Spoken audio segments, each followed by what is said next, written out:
Hello, everyone. My name is Danny the Two. You're listening to the Danny the Two podcast. You guys know the drill. You guys know the bit by now. Today's Wednesday. You're listening to it on Wednesday. And if you're not listening to it on Wednesday, then let me think. Let me think of a punishment for you guys. If you're not listening to this on a Wednesday, then I hope that you... Oh, man, I actually was not prepared for this. Now I just realized I could do this thing where I can create a new clever punishment every week for somebody who doesn't listen on Wednesday. Something just awful, something terrible. Ooh. Okay. I hope, for those of you who are not listening on Wednesday, I hope that the next time you take a sip of a water bottle, or I guess a sip from a water bottle, that it is 3 degrees either warmer or colder, depending on which you would least prefer.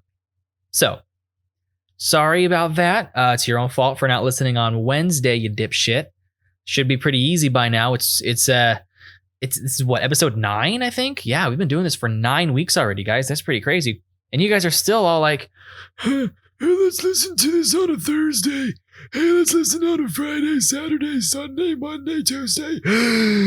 Not Wednesday, though, because that would be stupid, and I'm not stupid. That's how you guys sound. I'm just going to say it. I actually hit a microphone in your bedroom and your shower just to cover my bases. And I heard all of you say that. You all said those words verbatim with that same voice. That's actually an audio clip from everyone combined into one audio clip. Thankfully, you all said it at the exact same time. It was very easy to mix it down. But yeah, with that being said, fuck you guys. And we're going to be talking about cognitive dissonance. You ever heard the term cognitive dissonance? Well, you have today. Today, we're going to be talking about cognitive dissonance. Let me get that Google definition. Cognitive dissonance, defined by Google, is the state of having inconsistent thoughts, beliefs, or attitudes, especially as relating to behavioral decisions and attitude change. Ooh, that's a little spicy, isn't it? I can, just by reading that definition, I can already think of good examples of that. I got an article today from verywellmind.com written by Kendra Cherry, updated on 2020, July 2nd. So wonder if we're going to get some really hot stuff in this thing. I think I actually bookmarked this a while ago. Maybe I'm wrong, but maybe this was recently updated. I don't see an original posted date. It's just saying it was updated just a few days ago, according to when I'm doing this, and just a handful of days before it comes out. So maybe we're going to see some really recent examples. I'm really excited, guys. You excited? Slap that non-existent podcast like button if you're excited for this. Let's go ahead and just hop into it. What is cognitive dissonance? The term cognitive dissonance is used to describe the mental discomfort. Oh my gosh. I just realized I forgot to tell you guys where to find this article. Wow, I feel like a real idiot. Woo, that was crazy. Oh, I hope I don't do that again. It's in the show notes. Yeah, it's in the show notes. If you want to read the article, it's in the show notes. Bring, bring. Oh, is that your phone? You might want to pick that up. Bring, bring, bring, bring.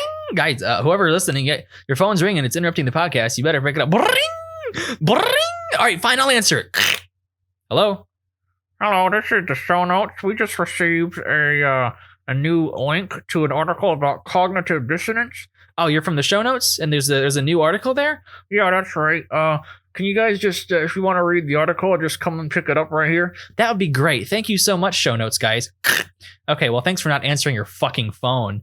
I had to pick it up for you and do your own work. I don't get paid for that shit, you know.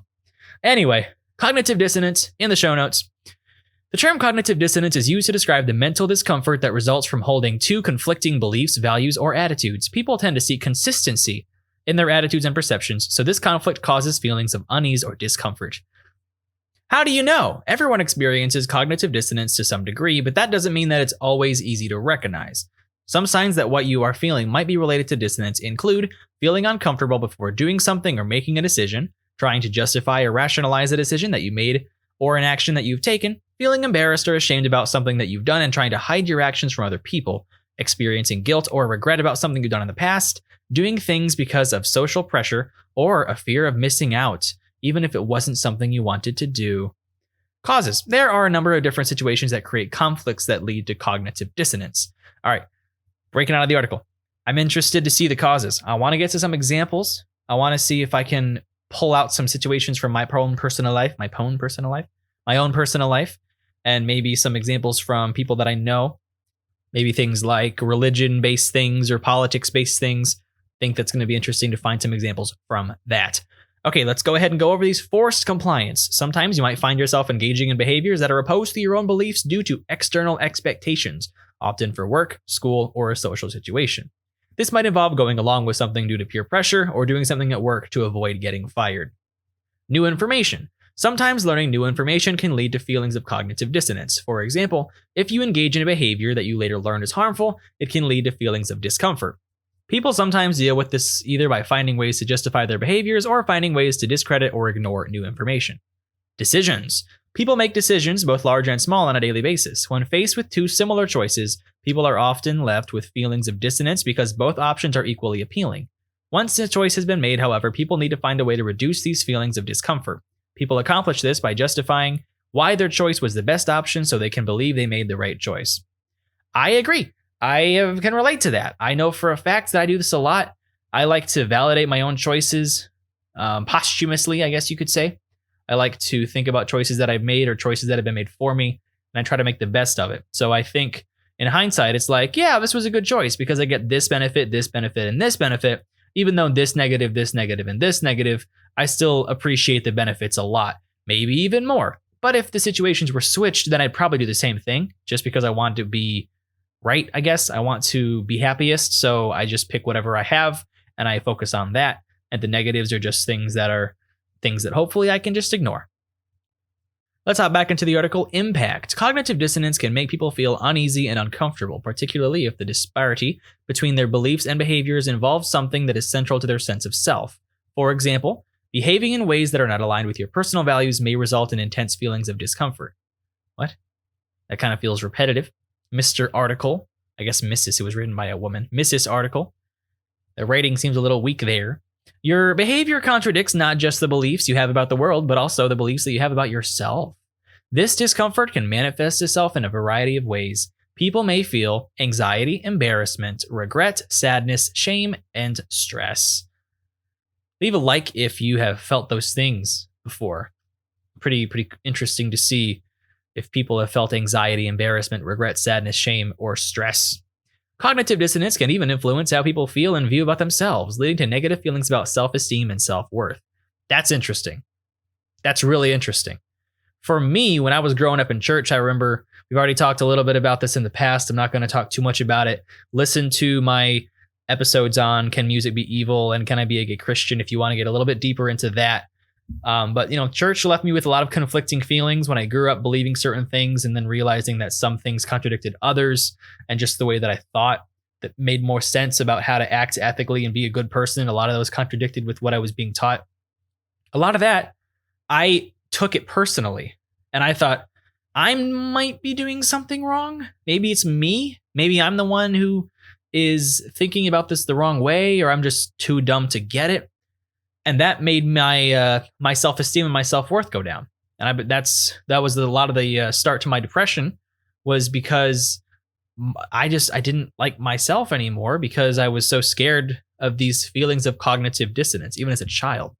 So that's very interesting.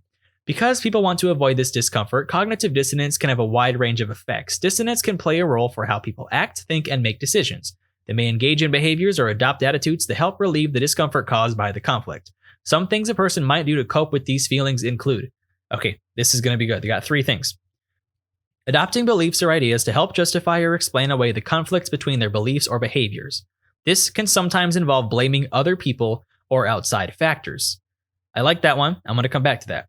Hiding their beliefs or behaviors from other people. People may feel ashamed of their conflicting beliefs and behaviors, so hiding the disparity from others can help minimize feelings of shame and guilt.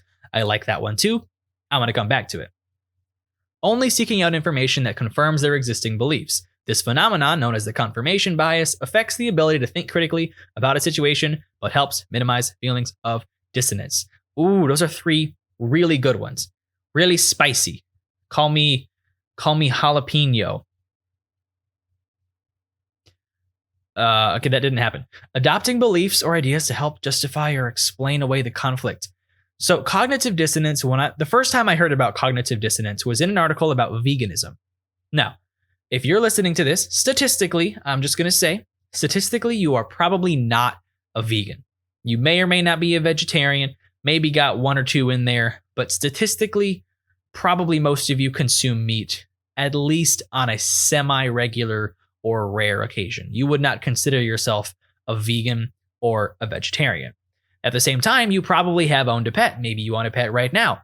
And a lot of people have this cognitive dissonance between animals. I am guilty of this. For a little while, I went through this ethical thing where I felt bad about eating animals and contributing to all of that industry. So I tried to go vegan, tried to go vegetarian. And I did it, I don't remember exactly how long I did it. I feel like I went vegetarian for around a year. It might have been around that time. It could have been a little more, could have been a little less, not exactly sure. I ended up getting to the point where it was affecting my health because I just didn't know enough about nutrition to be able to do that healthily, I guess. So I went back to eating meat. I just had meat just for my last meal. I had some beef jerky in that. And that's very interesting to me because I don't see this being consistent in the near future even. I think more and more people are going to become vegan. A lot of vegan options are being offered at places like Dunkin' and Starbucks are now offering a lot of what would normally be traditionally breakfast meat sandwiches are now made with plant-based patties for their burgers or the sausage and stuff like that. That's so interesting to me because I don't know if they're doing that for money because they're predicting the market change or what, but it is a decision that is helping the ethics of the world in a sense, because the more of those types of things that are offered, the easier it's going to be for people to become vegan. So adopting beliefs or ideas to help justify or explain. What I did initially was when I went back to not being a vegetarian or a vegan, I told myself, okay, it's just too hard. My belief or idea that I used to justify or explain the conflict between what I thought should be right about eating animals and what I was actually doing was that it's too hard. The world isn't ready for it yet. I'm going to be honest, self-reflecting here. That's cognitive dissonance. That's textbook cognitive dissonance right there. The way I'm living my life right now is wrong. I need to man up, I guess. I don't really know exactly what the solution is, but in my heart, I really think that it's wrong to eat animals the way we do. I think it's wrong for my money to go to that industry that hurts the environment and is so ethically ambiguous regarding the lives and torture of animals. And yet here I am. I had beef jerky for my last meal, knowing I was going to sit down and record this. And I didn't even think about it because I've used these methods for cognitive dissonance before. So let's move on from that. I could talk about that for a little bit. Maybe I'll do another episode about that. Let me know if you think that's something that'd be interesting to talk about that specifically. Hiding their beliefs or behaviors from other people. I did this. I can think of a really good example. My church back in Florida, every year they had a political rally, I guess you could say. They had a protest where they all went on a street side and we all held up signs that said abortion is murder, stuff like that. Basically, it was all about abortion. So we were protesting abortion. And I didn't really like it at the time. I remember having more ambiguous thoughts about abortion. And this is not the Danny the Two States' political opinions podcast, so I'm not going to get too deep into that. But I knew that in church, I wanted people to think that I supported that. But whenever I talked to people outside of church, I was very much not comfortable bringing that kind of thing up, especially as a strong opinion. So I really didn't talk about it that much. So I did my best to avoid those rallies, to avoid those protests. And that was me trying to hide my beliefs and behaviors from other people. Because on one side, I believed something. On the other side, I tried to believe something else. And that just didn't really work. So the next bit, the confirmation bias, my favorite thing.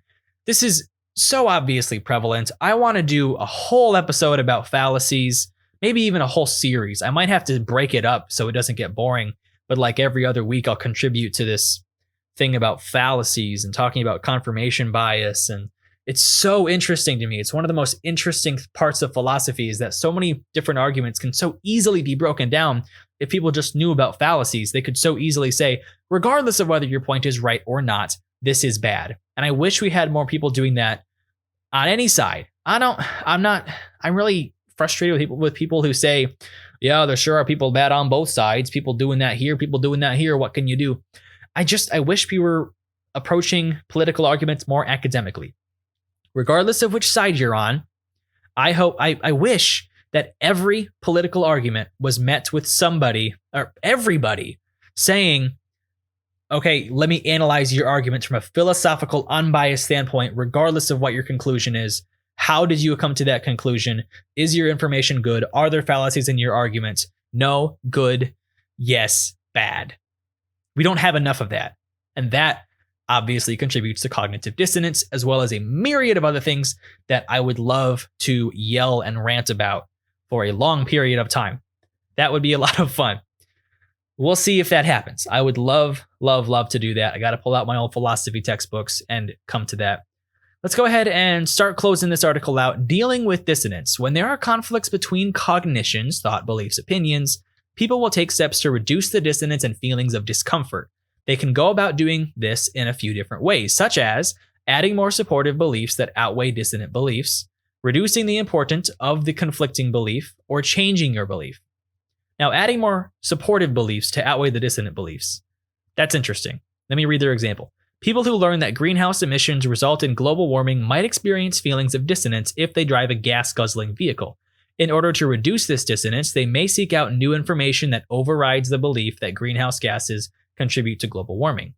I like that. I know lots of people who, whenever they're in an argument, they Google why my opinion is right and not information on this, because they want to prove they're right, because the human instinct is to defend your own opinion. You don't want to admit that you're wrong. That's kind of what this whole thing's about. You got all that pride.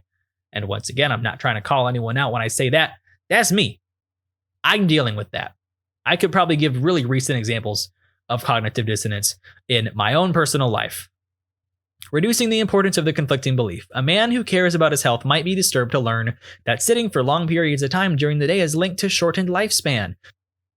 Since he has to work all day in an office and spends a great deal of time sitting, it's difficult to change his behavior. To deal with the feelings of discomfort, he might instead find some way to rationalize the conflicting cognition. He might justify his sedentary behavior by saying his other healthy behaviors, like eating sensibly and occasionally exercising, make up for his largely sedentary lifestyle. That's also a really, really interesting one. I feel kind of weird when I geek out over good examples like that, but I love that so much. I can't tell you how many times I've heard this example growing up where it's like, hey, maybe it's bad that we say that gay people are going to go to hell. And then, somebody would say, oh yeah, well, I mean, we say that we love gay people and we aren't actually killing them and we're just preaching the word of God. And they kind of, they dance around the issue and they toss a couple of other arguments. And that's interesting because the conflicting arguments, what's causing the issue in the first place, and the fact that there are conflicting arguments is what's giving these people the ammunition to bring out alternative angles to anyone bringing up the cognitive dissonance. I am geeking the fuck out over an article about cognitive dissonance. What is wrong with me? I don't know. I wasn't expecting to get this into this, but I'm really enjoying this. Changing your belief is the obvious one. Changing the conflicting cognition is one of the most effective ways of dealing with dissonance, but it is also one of the most difficult, particularly in the case of deeply held values, blah, blah, blah, blah, blah. Yeah, that's good. I like that. P good. P good. P good. So I'm going to cut to the article. This is the end of it. I'm going to say a word from Very Well. It's the organization that posted this article. Cognitive dissonance plays a role in many value judgments, decisions, and evaluations. Becoming aware of how conflicting beliefs impact the decision-making process is a great way to improve your ability to make faster and more accurate choices. Mismatches between your beliefs and your actions can lead to feelings of discomfort, but such feelings can also sometimes lead to change and growth. All right. I had a really good time recording this episode. I got way more into the topic than I was expecting, which is, I'm going to say, a good thing. Very interesting to me. Cognitive dissonance, you should get it by now, what it is. It's something that we all deal with. I deal with it. There is a 99% chance that you deal with it, because everyone does. It's the type of thing where everyone, nobody can have consistent values when you really think about it, because maybe you are like me and you believe that it should be wrong to eat animals, but you're having a hard time just with that self-improvement aspect of saying, okay, I'm going to cut it out. I'm going to research it and I'm going to figure out how to do it in a healthy way. Just cut out meat. Maybe that's me. Maybe that's you. I mean, that is me. Maybe that is you. Maybe that's your issue. Maybe it's a political issue or a religious issue where you're realizing this conflicts with this. I know a lot of conservative Christians who have a lot of conflicting beliefs without realizing it, because a lot of the things taught in the Bible are so much different than the things taught, conservatively with the actual politics that align with it. Like immigrants, for example. If you find a conservative Christian, there's a good chance they have a very negative view on immigration. With that, you read the Bible's takes on immigration, you find that Jesus talked very highly of immigrants and people who welcomes them. And that type of thing, that just causes the cognitive dissonance. It's everywhere. Everyone has it. It's very important to know that everyone has it. And it's important to be aware of your own cognitive dissonances. It's hard to find them. Self-evaluation is super duper hard. And despite me trying to do my best to learn it, I am still here with cognitive dissonances of my own. I could spend the rest of my life trying to locate and resolve these cognitive dissonances, and I probably will do that. I could spend the rest of my life doing that, and I probably will never get them all. I want to keep trying because I think that's what life is all about. I just want to be as good of a person as I can be. So I'm just going to go for it. If you guys want to join me on this road of trying to resolve our cognitive dissonances, then start listening on Wednesday, fuck ass. Anyway, with that being said, I think that's a wrap.